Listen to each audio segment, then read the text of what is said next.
আজকে আমরা UGC net JRF code 25 unit 8 এর কাব্য প্রকাশের কয়েকটি বিন্দু বা কয়েকটি অংশ আলোচনা করব। তো কাব্য প্রকাশ করার আগে কাব্য প্রকাশ গ্রন্থটি কে লিখেছেন ওনার সম্বন্ধে এবং গ্রন্থটির সম্বন্ধে অল্প করে জেনে নেব, তারপর মূল গ্রন্থটি পড়তে আরম্ভ করব। তো প্রথমে কাব্য প্রকাশের পরিচয়।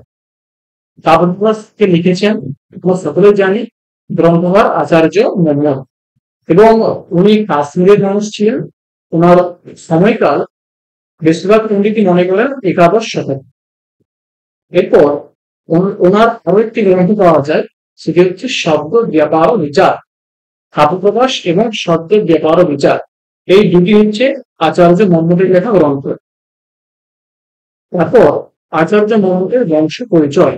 আচার্য মোহাম্মদের পিতার নাম জৈবর, এবং ওনারা তিন ভাই ছিলেন, মোহাম্মদ, উদ্ভট এবং কৈয়র।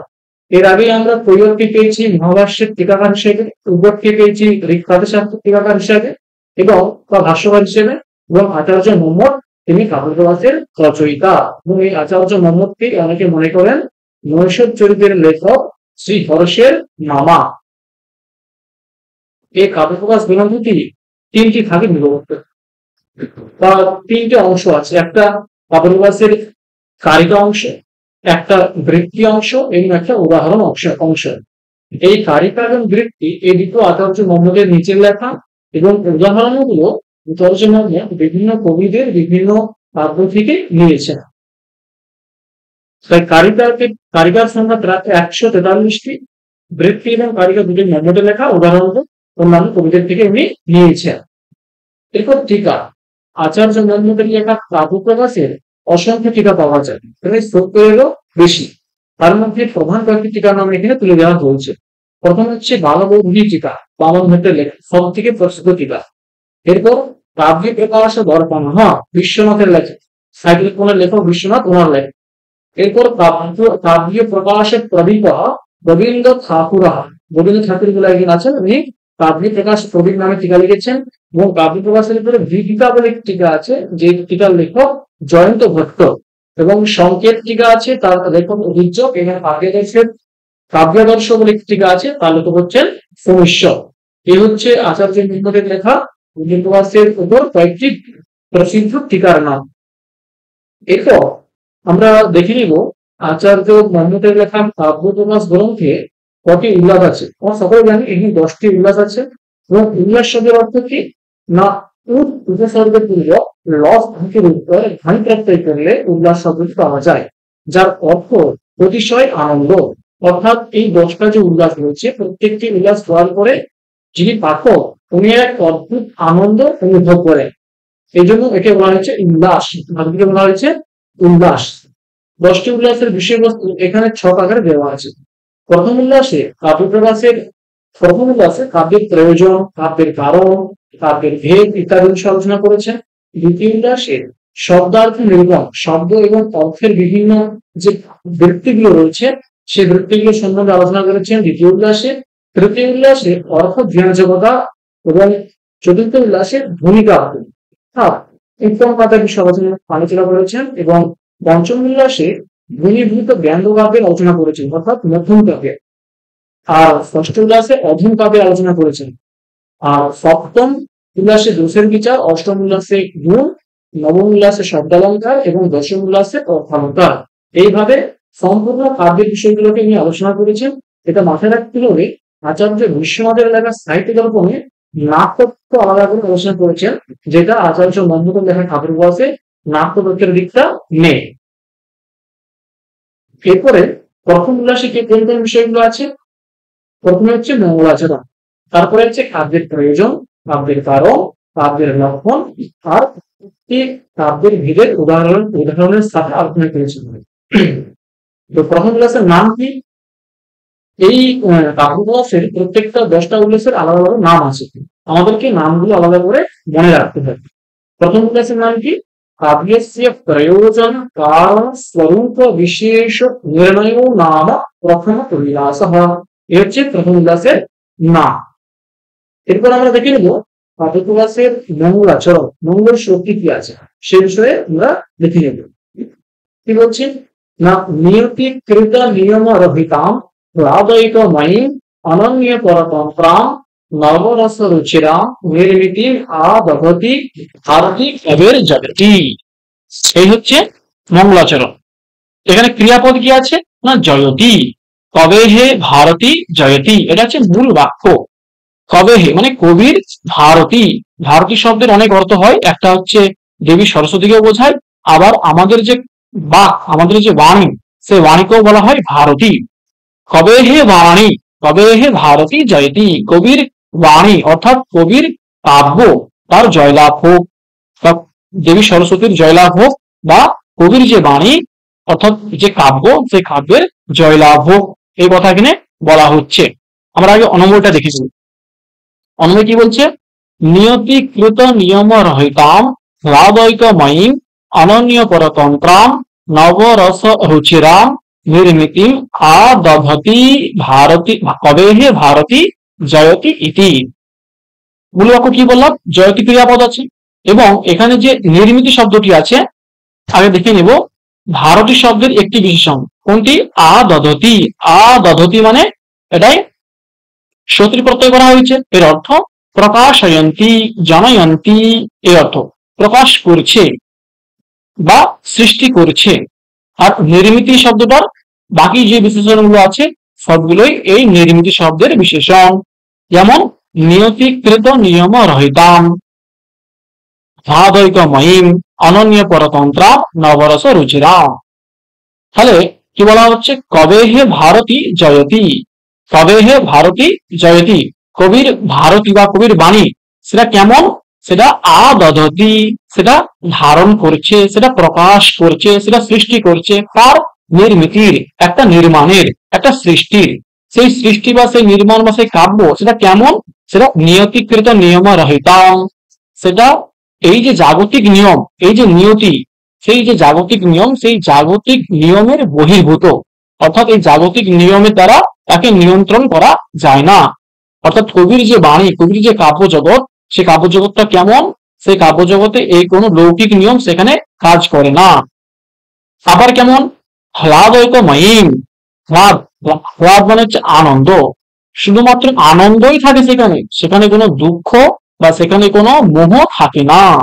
আর কেমন, অনন্য পরতন্ত্রাম মানে অরণ্য পরতন্ত্রাম মানে পরাধীন বা পরাধীন নয়, স্বাধীন, পরতন্ত্র মানে পরাধীন, অনন্য পরতন্ত্র মানে স্বাধীন। আর কেমন, নবরস রুচিরাম, নবরসেই রুচিরা, সেই নির্মিতি, সেই নির্বাণ, কবির যে কাব্য, সেই কাব্যটা কেমন, নবরস রুচিরা মানে নটি যে রস আছে সেই নটি রসের দ্বারা মনোহর, রুচিরা মানে মনোহর, নবরসেই রুচিরা, এমন যে নির্মাণ, এমন যে সৃষ্টি, এমন যে কাব্য, সেই কাব্যকে ধারণ করছে দেবী যে সরস্বতী, সেই দেবী সরস্বতীর জয়লাভ হোক, এটা এখানে বলতে চাইছে। এর বৃত্তিটা পড়লে আমাদের আরো জিনিসটা স্পষ্ট হয়ে যাবে। আমরা আগে বৃত্তিটা দেখে নিই। বৃত্তিটা কি বলছে, নিয়তি শক্তিয়া নিয়ত রূপা, নিয়তি শক্তির দ্বারা যা নিয়ন্ত্রিত, অর্থাৎ এই জাগতিক যে নিয়ম, সেই নিয়মকে মেনে যে চলে বা জাগতিক নিয়মকে মেনে চলতে হয় যাকে, সে হচ্ছে নিয়তি শক্তিয়া নিয়ত রূপা।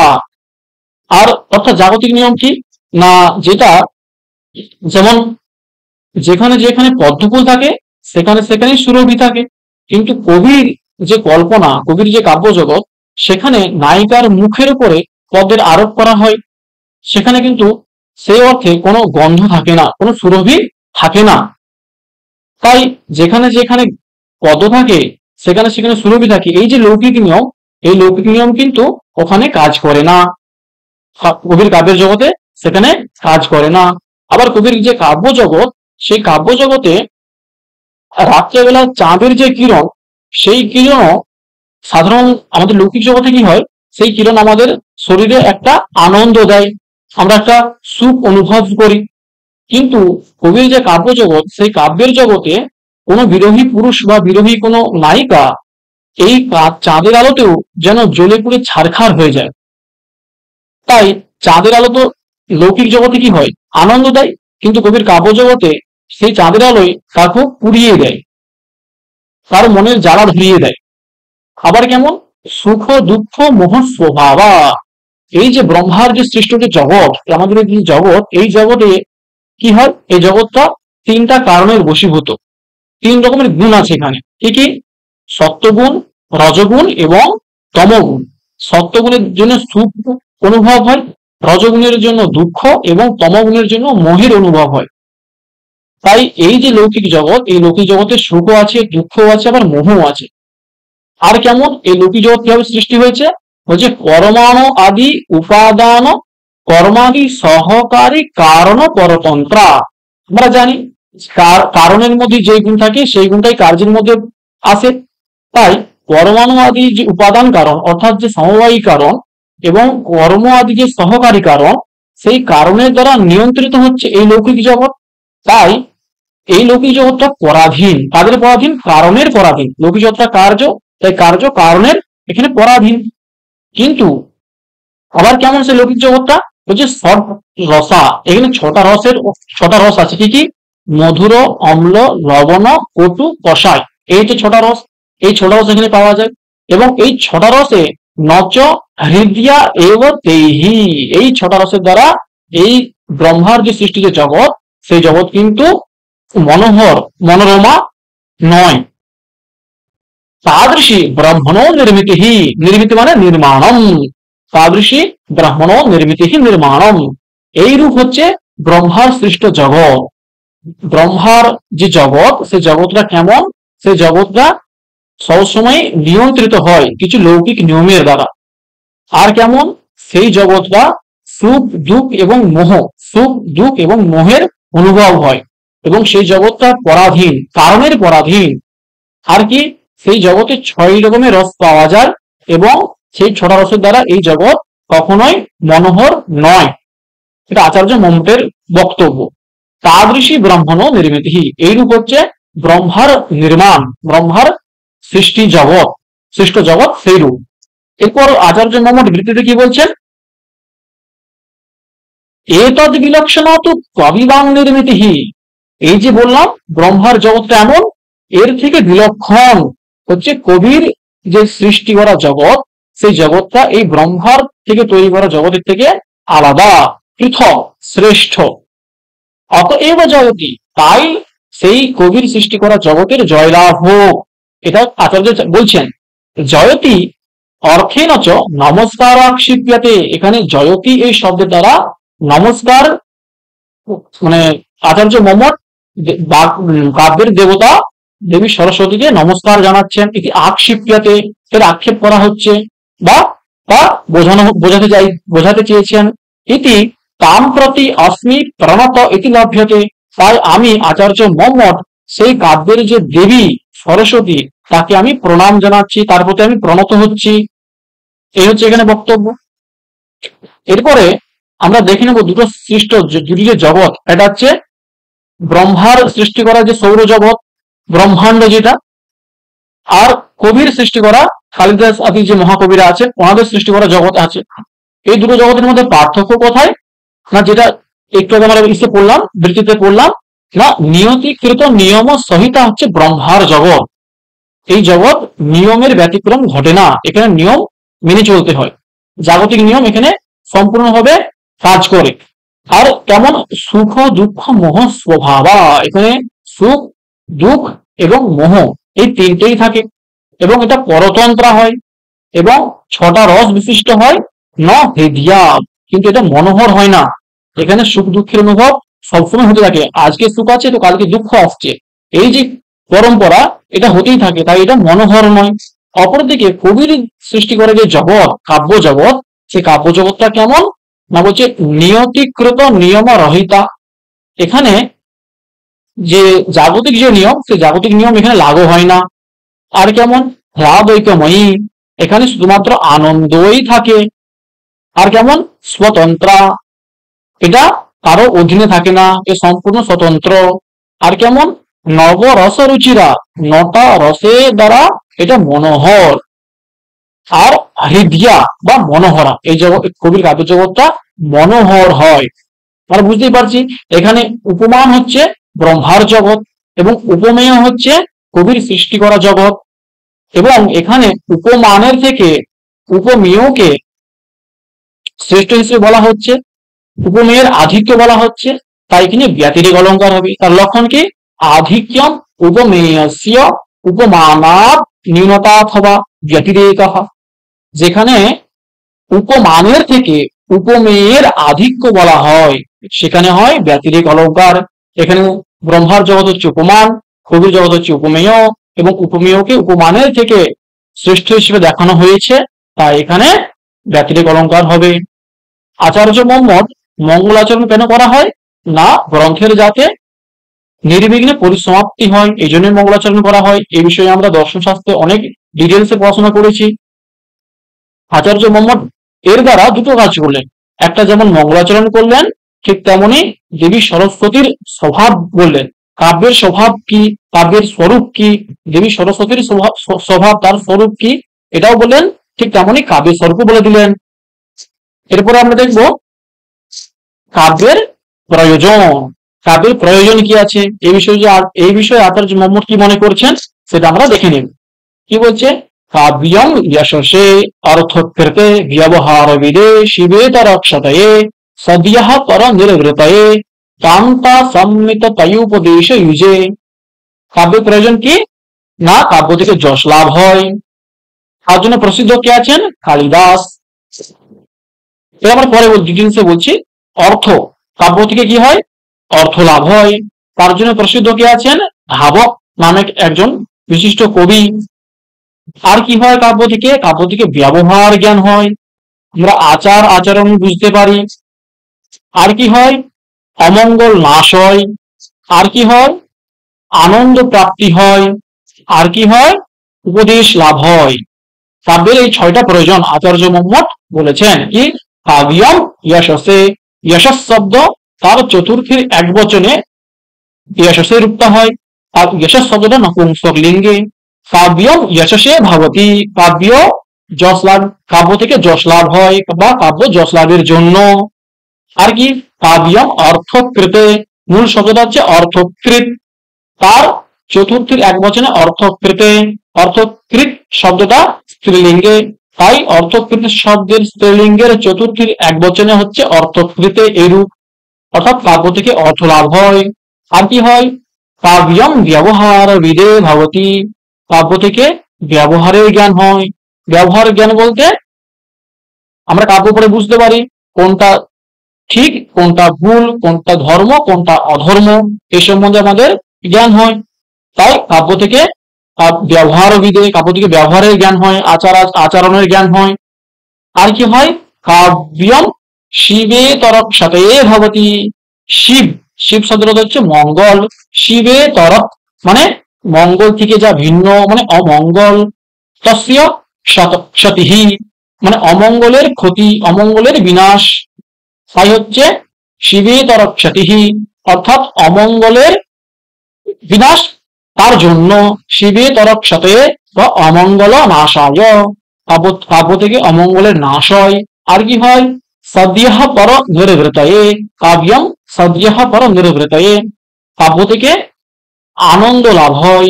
সদ্যঃ মানে কাব্য পড়ার সাথে সাথেই আনন্দের লাভ হয়, এমনটা নয় যে আমরা বৈদিক নিয়ম মেনে যজ্ঞ করলাম, আজকে যজ্ঞ করলাম সঙ্গে সঙ্গে যজ্ঞ শেষ হলো আর ফল পেয়ে গেলাম, এটা তো হয় না। যজ্ঞ করলাম তার জন্য একটা বিশেষ সময়ের প্রয়োজন হয়, 1 বছর 2 বছর বা পরের জন্মে ফল পাই আমরা। আর কি? পরম নির্বৃত, এই পরম মানে কি? শ্রেষ্ঠ বা পরম আনন্দ, পরম। আর নির্বৃতি মানে আনন্দ, কাব্য পাঠের সাথে সাথে শ্রেষ্ঠ বা পরম আনন্দের লাভ হয়, এটাও নির্বৃতি শব্দ, স্ত্রীলিঙ্গের চতুর্থীর এক বচন। কাব্য পাঠের সাথে সাথেই পরম আনন্দের প্রাপ্তি হয়। এমনটা নয় যে আজ একটা আম গাছ লাগালাম সঙ্গে সঙ্গে ফল পেয়ে গেলাম, আম গাছ লাগালে 2 বছর পরে বা 3 বছর পরে আমরা ফল পাই, কিন্তু কাব্য পাঠের যে ফল আনন্দ সেটা কাব্য পাঠের সাথে সাথেই হয়ে যায়। আর কি? কান্তা সম্মিত তয়া উপদেশ ইউজে, কান্তা মানে নিজের প্রিয়তমা, নিজের প্রিয়া। কান্তা সম্মিতম মানে কান্তা তুল্যম, কান্তয়া তুল্যম বা কান্তয়া সম্মিতম, কান্তা সম্মিতম মানে কান্তার মতো, আমার প্রিয়তমার মতো। তার ভাব তা করা হয়েছে, যেমন গোত্র আর গোতা একই হয়, ঠিক তেমনি কান্তা সম্মিতত্ব বা কান্তা সম্মিততা। তার তৃতীয়ার এক বচনে কান্তা সম্মিততয়া। আর কি আছে উপদেশ ইউজে, উপদেশ লাভের জন্য। এই এটাও চতুর্থীর স্ত্রীলিঙ্গে চতুর্থীর এক বচন।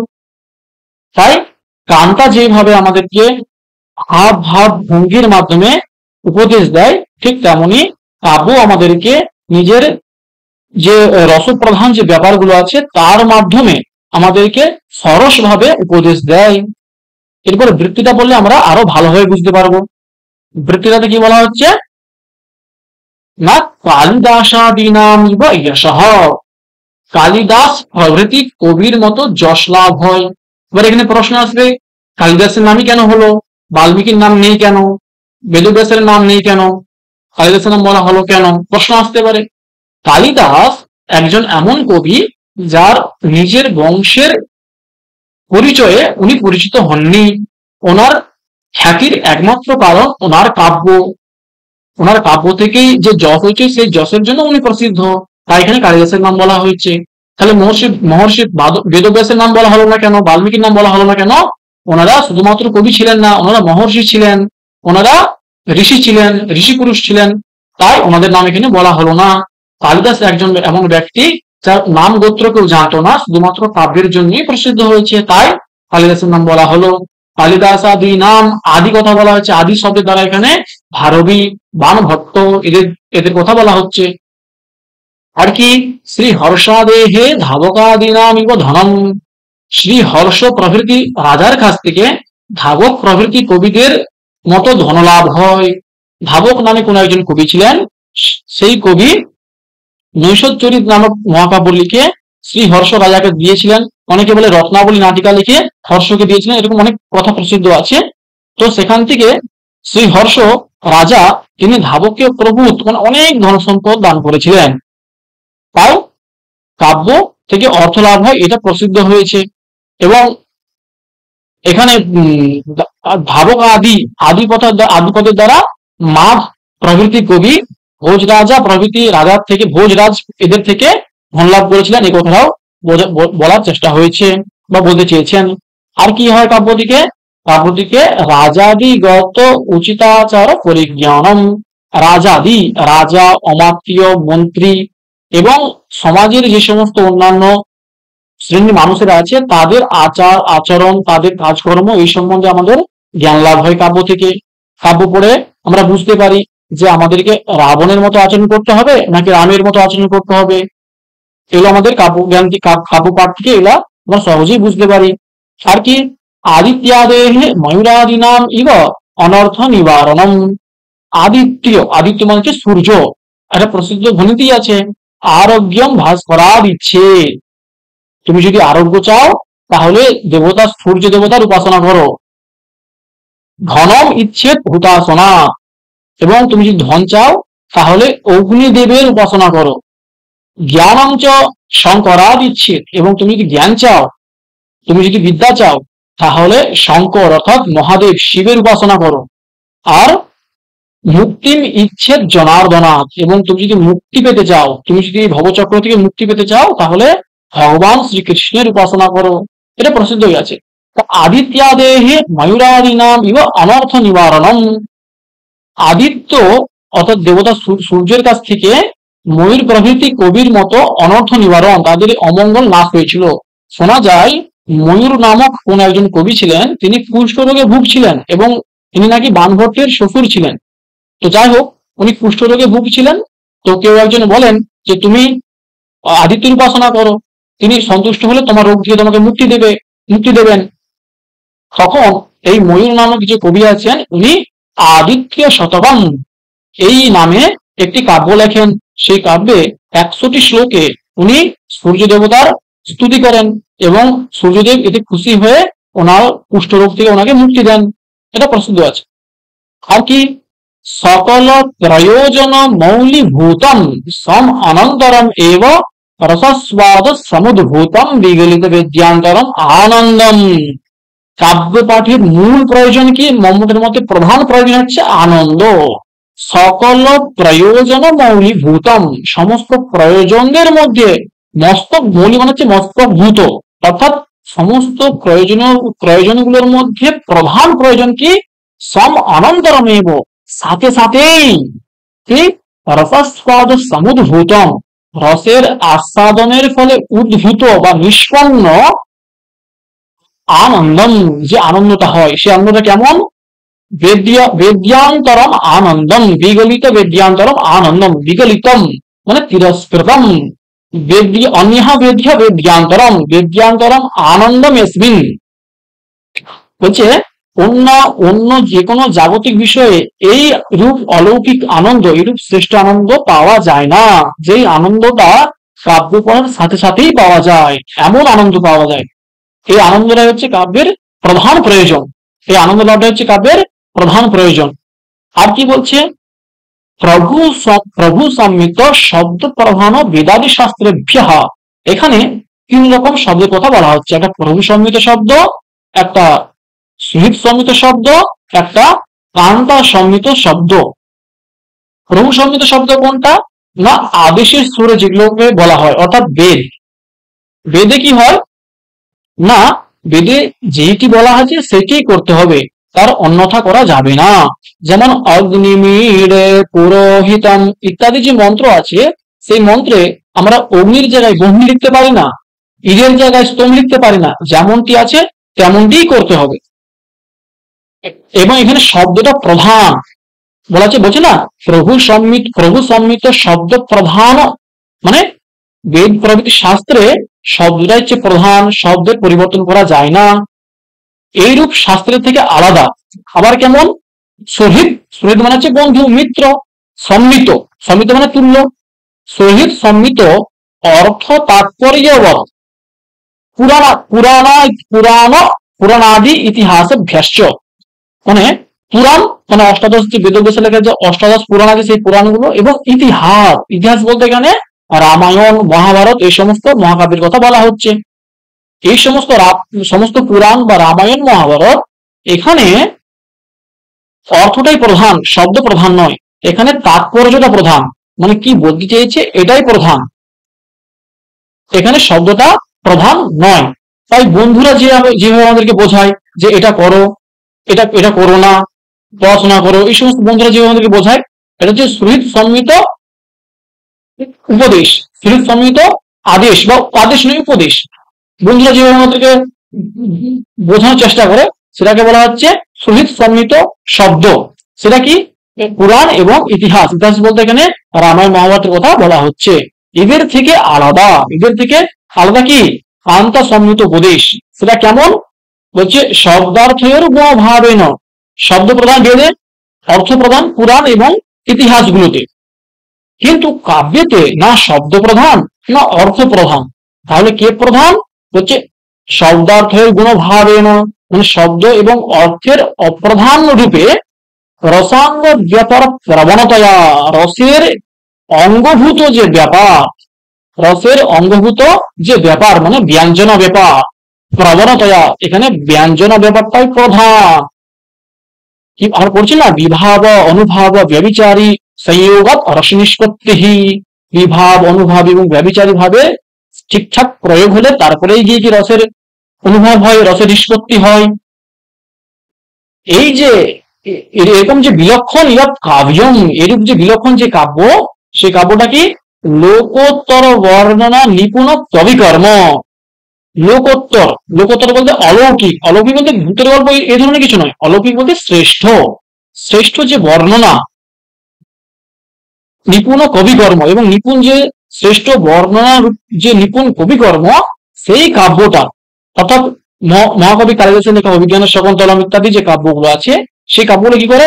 সব কান্তা ইব, কান্তার মতো, সরসতা পাদানেন অভিমুখীকৃতীয়, একদম নিজের প্রতি আকর্ষিত করে, নিজের প্রতি আকর্ষিত করে, একদম অঙ্গভঙ্গির মাধ্যমে, কটাক্ষের মাধ্যমে, অঙ্গভঙ্গির মাধ্যমে, কথা বলতে হয় না, যে কান্তা হবে তাকে অত কথা বলে বোঝাতে হয় না, আদেশও করতে হয় না, অর্থ বলে শব্দ বলতে হয় না, অর্থ বোঝাতে হয় না, শুধুমাত্র আকার ইঙ্গিতের দ্বারাই নিজের প্রতি আকর্ষিত করে।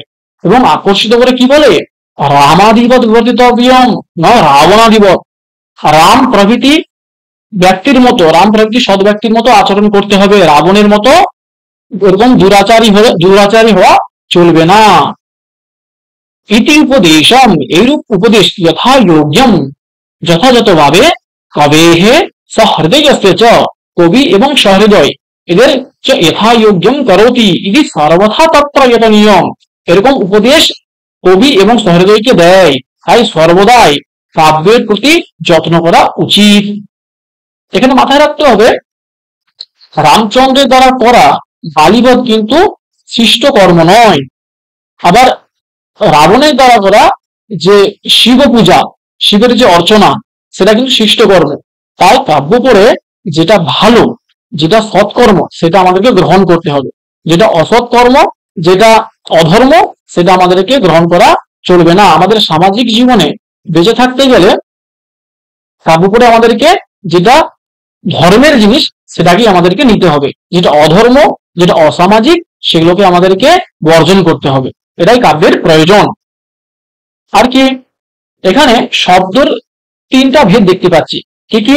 একটা প্রভু সম্মিত শব্দ, সেটা কোথায় পাওয়া, সেটা কি, সেটা কেমন? বেদাদি শাস্ত্র, বেদ মানে শ্রুতি। আর কি সুহৃদ সম্মিত উপদেশ বা সুহৃদ সম্মিত শব্দ, সেটা কি? পুরাণাদিগম, আদি মানে কি বললাম? ইতিহাস, ইতিহাস বলতে রামায়ণ মহাভারত, সেখানে শব্দটা প্রধান নয়, সেখানে অর্থটা প্রধান, সেখানে তাৎপর্যটা প্রধান। আর কি কান্তা সম্মিত উপদেশ, যেমন এটা কোথায় পাওয়া যায়? কাব্যতে। কাব্যতে শব্দ প্রধান নয়, অর্থ প্রধান নয়, এখানে প্রধান হচ্ছে কান্তার যে অঙ্গভঙ্গি, মানে এখানে ব্যঞ্জনা ব্যাপার, সেটা হচ্ছে এখানে প্রধান। আচ্ছা, এই হচ্ছে আজকের পাঠ। আজকে যতটুকু পড়লাম সেখান থেকে একটি প্রশ্ন এখানে দেওয়া আছে, তোমরা এই প্রশ্নটা উত্তরটা কি হবে কমেন্ট করে জানাবে। আরেকটি প্রশ্ন আছে, আর দুটো প্রশ্ন আছে, এটা হচ্ছে শব্দ প্রধান শাস্ত্রম ভবতি তর্কশাস্ত্রম কাব্যশাস্ত্রম পুরাণম শ্রুতি, মানে শব্দ প্রধান থাকে কোন শাস্ত্র? শব্দ প্রধান মানে শব্দের জন্য পরিবর্তন করা যায় না, সেটা কোথায়? তর্কশাস্ত্রে, কাব্যশাস্ত্রে, পুরাণে, নাকি বেদে বা শ্রুতিতে? আর কি মিত্রবৎ উপদেশম দদাতি কাব্যম পুরাণম বেদাহ হিতোপদেশাহ। এই তিনটে প্রশ্নের উত্তর আজকে পড়ানোর মধ্যে ছিল, তোমরা যারা মন দিয়ে শুনেছো অবশ্যই কমেন্ট করে জানাবে। ধন্যবাদ।